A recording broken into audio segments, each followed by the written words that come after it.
Et après, on lui pose plein de questions, puis on lui lâche un peu son assaut.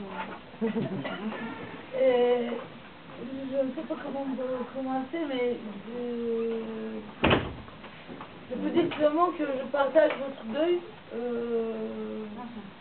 Si j'étais touchée comme ça, j'essaie d'imaginer comment vous êtes. Et il y a quelques semaines, dans toutes les manifestations ou dans toutes les réunions, je disais à mes amis français, je disais que nous partageons les mêmes valeurs, mais on ne paye pas les mêmes prix. Maintenant, je ne dirais pas ça. En Turquie aussi, il y a plein de journalistes qui sont tués tous les temps.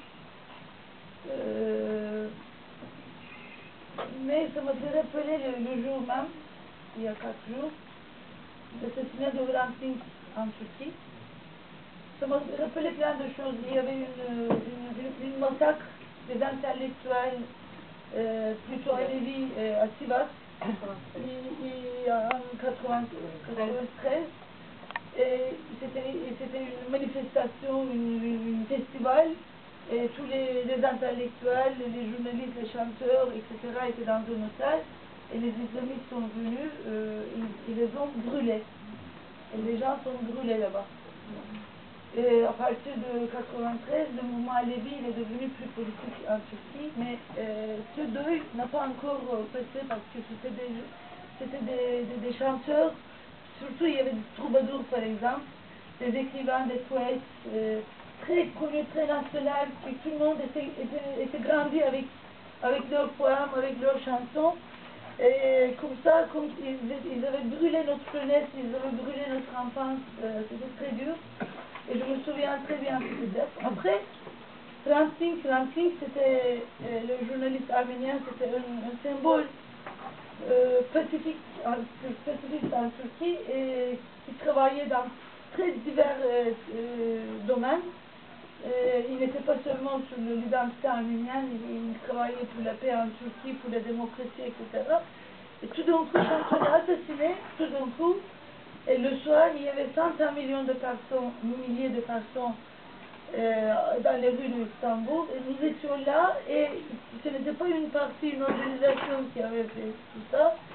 Et on a manifesté, et le lendemain, l'autre jour, il y avait plus, je ne sais pas si 600 000 personnes, une chose comme ça. Alors c'était vraiment, tout Istanbul et toutes les autres villes étaient debout. Et on a crié tout un temps, nous sommes tous Hrant Dink. Alors tous les journalistes sont venus commencer à travailler dans son journal.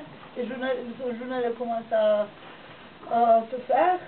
Et les journalistes, les autres journalistes, ils ont écrit une manifeste le lendemain. Et de ce manifeste, c'était très historique pour tout le monde. Alors ça a rendu beaucoup, bien sûr.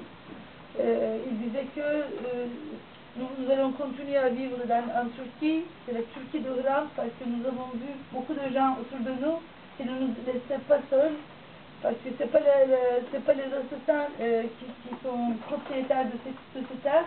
Nous croyons à des gens qui sont avec nous, et alors nous allons continuer à être dans les Arméniens qui disaient comme ça.